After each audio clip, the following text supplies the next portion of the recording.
The Jerusalem Bible, Genesis chapter 28. Isaac summoned Jacob and blessed him, and he gave him this order: You are not to choose a wife from the Canaanite women. Away now to Paddan Aram, the home of Bethuel, your mother's father, and there choose a wife for yourself among the daughters of Laban, your mother's brother. May El Shaddai bless you. May he make you fruitful and make you multiply, so that you become a group of nations. May he grant you the blessing of Abraham and your descendants after you, so that you may take possession of the land in which you live now, which God gave to Abraham. Isaac sent Jacob away, and Jacob went to Paddan Aram, to Laban the son of Bethuel the Aramean, the brother of Rebekah, the mother of Jacob and Esau. Esau saw that Isaac had blessed Jacob, and sent him to Paddan Aram, to choose a wife there, and that in blessing him he had given him this order: You are not to choose a wife from the Canaanite women. And that in obedience to his father and mother Jacob had gone to Paddan Aram. Esau saw from this that the women of Canaan were not held in favor by his father Isaac. So he went to Ishmael, and chose for wife, in addition to the wives he had, Mahalath, daughter of Abraham's son Ishmael, and sister of Nebaioth. Jacob left Beersheba and set out for Haran. When he had reached a certain place, he passed the night there, since the sun had set. Taking one of the stones to be found at that place, he made it his pillow, and lay down where he was. He had a dream. A ladder was there, standing on the ground, with the top reaching into heaven, and there were angels of God going up it and coming down. And Yahweh was there, standing over him, saying, I am Yahweh, the God of Abraham your father, and the God of Isaac. I will give to you and your descendants the land on which you are lying. Your descendants shall be like the specks of dust on the ground. You shall spread to the west and to the east, to the north and to the south, and all the tribes of the earth shall bless themselves by you and your descendants. Be sure that I am with you. I will keep you safe wherever you go, and bring you back to this land, for I will not desert you before I have done all that I have promised you. Then Jacob awoke from his sleep and said, Truly Yahweh is in this place, and I never knew of it. He was afraid and said, How awe-inspiring this place is! This is nothing less than a house of God. This is the gate of heaven. Rising early in the morning, Jacob took the stone he had used for his pillow and set it up for a monument, pouring oil over the top of it. He named the place Bethel, but before that the town was called Luz. Jacob made this vow: If God goes with me and keeps me safe on this journey I am taking, if he gives me bread to eat and clothes to wear, and if I return home safely to my father, then Yahweh shall be my God. This stone I have set up as monument shall be a house of God, and I will surely pay you a tenth part of all you give me. The Jerusalem Bible, Genesis chapter 29. Moving on, Jacob went to the land of the sons of the east. He looked, and there in the field was a well, with 3 flocks of sheep lying beside it, for this well was used for watering the flocks. Now the stone on the mouth of the well was a large one. So they used to gather all the flocks there, and then roll the stone off the mouth of the well to water the sheep. Then they put the stone back in its place over the mouth of the well. Jacob said to the shepherds, Brothers, where are you from? They replied, We are from Haran. Then he asked them, Do you know Laban, the son of Nahor? We know him, they replied. Then he asked them, "Does all go well with him?" "Yes," they replied, "and here comes his daughter Rachel with the sheep." Then he said, "See, it is still broad daylight. Is it not yet time to bring the animals in? Water the sheep, and go take them back to pasture." But they answered, "We cannot do that until all the flocks are gathered, and they roll the stone off the mouth of the well. Then we shall water the sheep." He was still talking to them when Rachel came with the sheep belonging to her father, for she was a shepherdess. As soon as Jacob saw Rachel, the daughter of his uncle Laban, and the sheep of his uncle Laban, he came up, rolling the stone off the mouth of the well. He watered the sheep of his uncle Laban. Jacob kissed Rachel and burst into tears. He told Rachel he was her father's kinsman and Rebekah's son, and she ran to tell her father. As soon as he heard her speak of his sister's son Jacob, Laban ran to meet him, and embracing him he kissed him warmly and brought him to his house. Jacob told Laban everything that had happened. And Laban said to him, "Truly you are my bone and flesh." And Jacob stayed with him for a month. Laban said to Jacob, "Because you are my kinsman, are you to work for me without payment? Tell me what wages you want." Now Laban had 2 daughters, the elder named Leah, and the younger Rachel. There was no sparkle in Leah's eyes, but Rachel was shapely and beautiful, and Jacob had fallen in love with Rachel. So his answer was, "I will work for you 7 years to win your younger daughter Rachel." Laban replied, "It is better for me to give her to you than to a stranger. Stay with me." To win Rachel, therefore, Jacob worked 7 years, and they seemed to him like a few days, because he loved her so much. Then Jacob said to Laban, "Give me my wife, for my time is finished, and I should go to her." Laban gathered all the people of the place together and gave a banquet. But when the night came, he took his daughter Leah and brought her to Jacob, and he slept with her. Laban gave his slave girl Zilpah to his daughter Leah as a slave. When morning came, there was Leah. So Jacob said to Laban, "What is this you have done to me?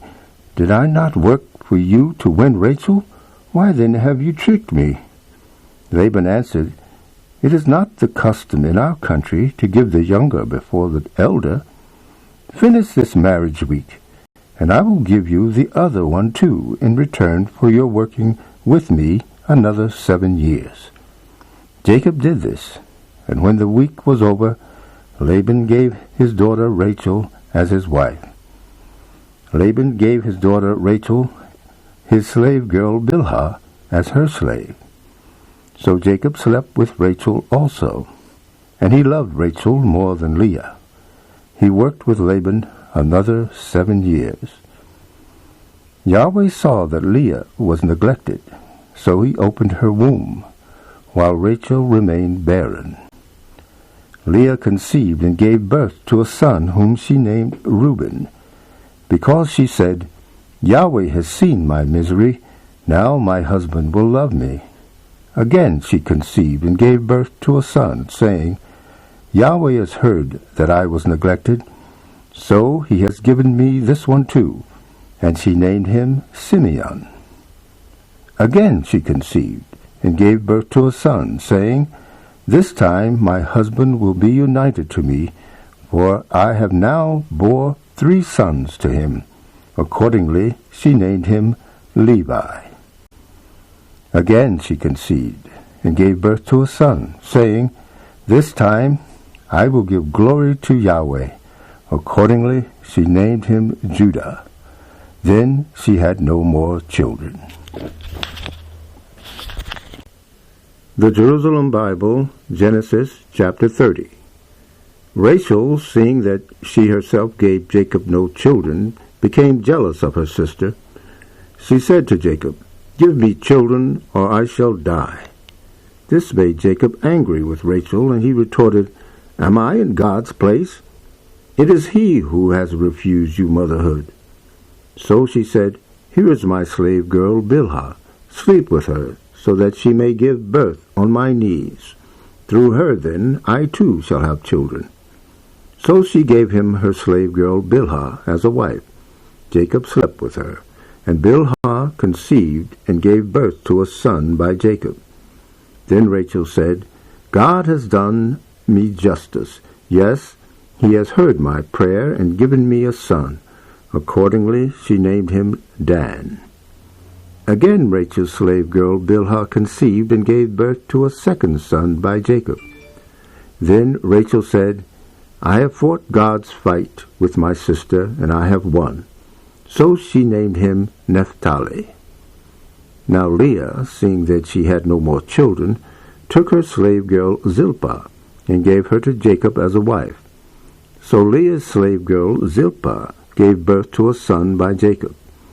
Then Leah exclaimed, "What good fortune!" So she named him Gad. Leah's slave girl Zilpah gave birth to a second son by Jacob.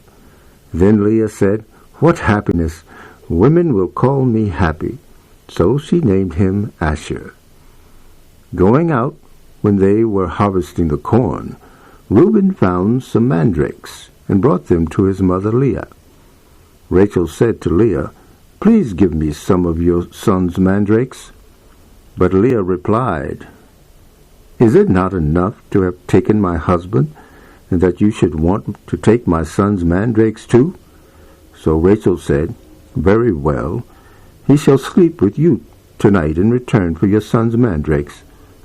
When Jacob came back from the fields that night, Leah went out to meet him, saying, "You must come to me, for I have hired you at the price of my son's mandrakes." So he slept with her that night. God heard Leah, and she conceived and gave birth to a fifth son by Jacob. Then Leah said, "God has paid me my wages for giving my slave girl to my husband." So she named him Issachar. Again Leah conceived and gave birth to a sixth son by Jacob, saying, "God has given me a fine gift.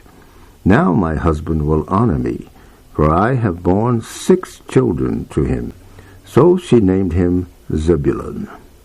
Later she gave birth to a daughter and named her Dinah. Then God remembered Rachel. He heard her and opened her womb. She conceived and gave birth to a son, saying, "God has taken away my shame." So she named him Joseph, saying, "May Yahweh give me another son." When Rachel had given birth to Joseph, Jacob said to Laban, "Release me, and then I can go home to my own country. Give me my wives for whom I have worked for you, and my children, so that I can go. You know very well the work I have done for you."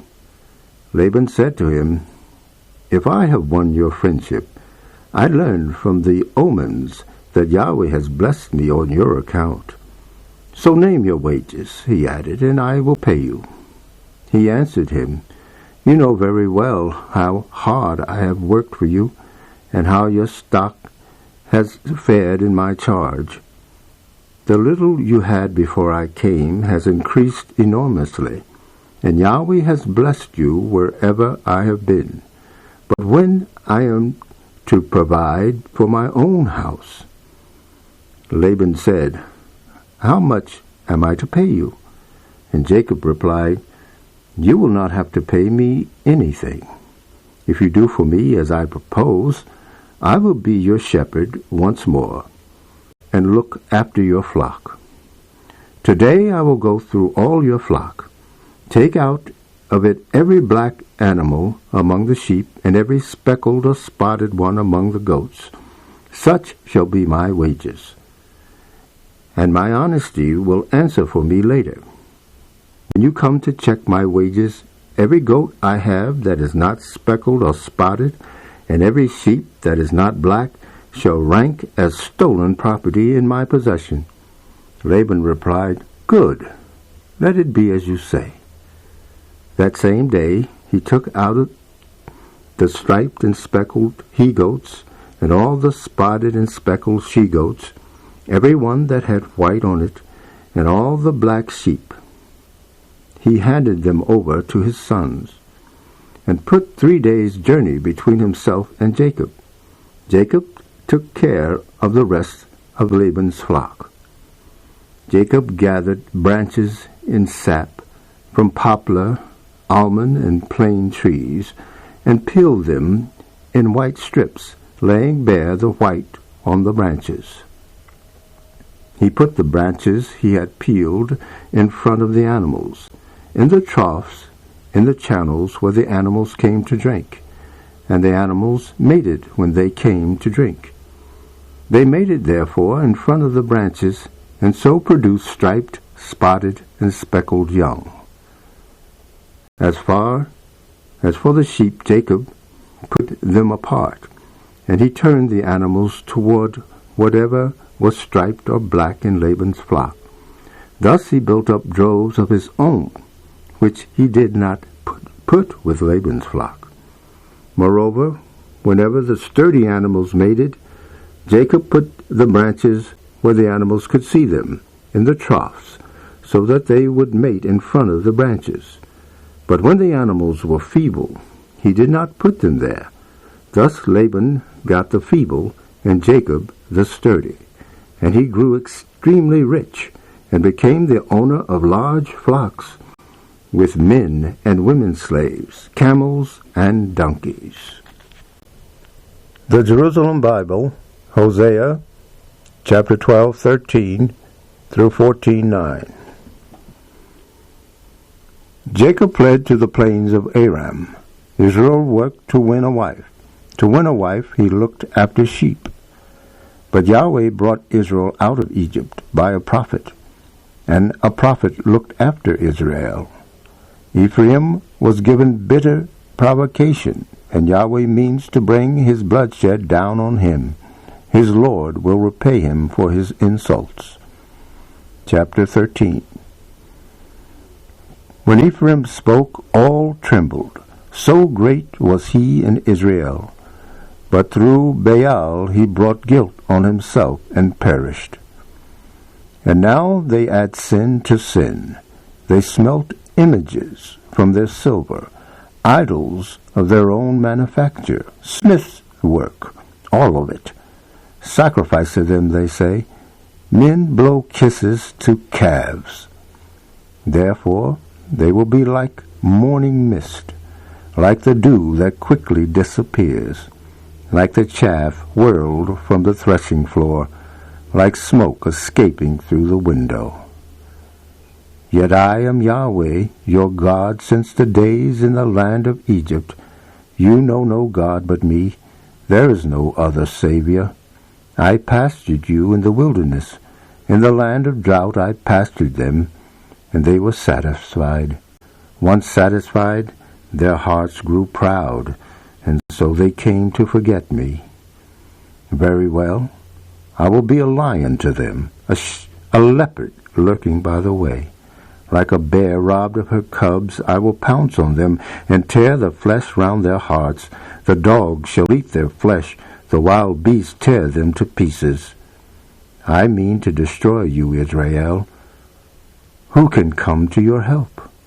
Your king, where is he now, to save you?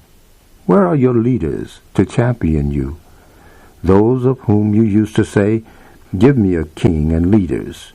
In my anger I gave you a king, and in my wrath I take him away. The iniquity of Ephraim is carefully hoarded. His sin is safely stored away. Pangs as of childbirth overtake him, and a stupid child it is.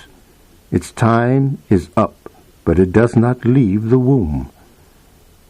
And am I to save them from the power of Sheol? Am I to rescue them from death? Where is your plague, death? Where are your scourges, Sheol? I have no eyes for pity. Ephraim may flourish among the reeds, but the wind from the east will come. The breath of Yahweh will rise from the desert to dry his water sources, to parch his springs, to strip his land of all its treasures. Chapter 14. Samaria must atone for rebelling against her God. They shall fall by the sword, their little children be dashed to pieces, their pregnant women disemboweled. Israel, come back to Yahweh your God. Your iniquity was the cause of your downfall. Provide yourself with words and come back to Yahweh. Say to him, take all iniquity away, so that we may have happiness again and offer you our words of praise. Assyria cannot save us. We will not ride horses any more, or say, our God, to those to what is our own hands have made, for you are the one in whom orphans find compassion. I will heal their disloyalty. I will love them with all my heart, for my anger has turned from them. I will fall like dew on Israel. He shall bloom like the lily, and thrust out roots like the poplar. His shoots will spread far. He will have the beauty of the olive and the fragrance of Lebanon. They will come back to live in my shade. They will grow corn that flourishes. They will cultivate vines as renowned as the wine of Hebron. What has Ephraim to do with idols any more, when it is I who hear his prayer and care for him? I am like a cypress evergreen. All your fruitfulness comes from me. The Jerusalem Bible, John 1:43-51. The next day, after Jesus had decided to leave for Galilee, he met Philip and said, follow me. Philip came from the same town, Bethsaida, as Andrew and Peter. Philip found Nathanael and said to him, we have found the one Moses wrote about in the law, the one about whom the prophets wrote. He is Jesus, son of Joseph, from Nazareth. From Nazareth, said Nathanael, can anything good come from that place? Come and see, replied Philip. When Jesus saw Nathanael coming, he said of him, there is an Israelite who deserves the name, incapable of deceit. How do you know me? Said Nathanael. Before Philip came to call you, said Jesus, I saw you under the fig tree. Nathanael answered, Rabbi, you are the Son of God. You are the King of Israel. Jesus replied, you believe that just because I said I saw you under the fig tree, so you will see greater things than that. And then he added, I tell you most solemnly, you will see heaven laid open, and above the Son of Man the angels of God ascending and descending.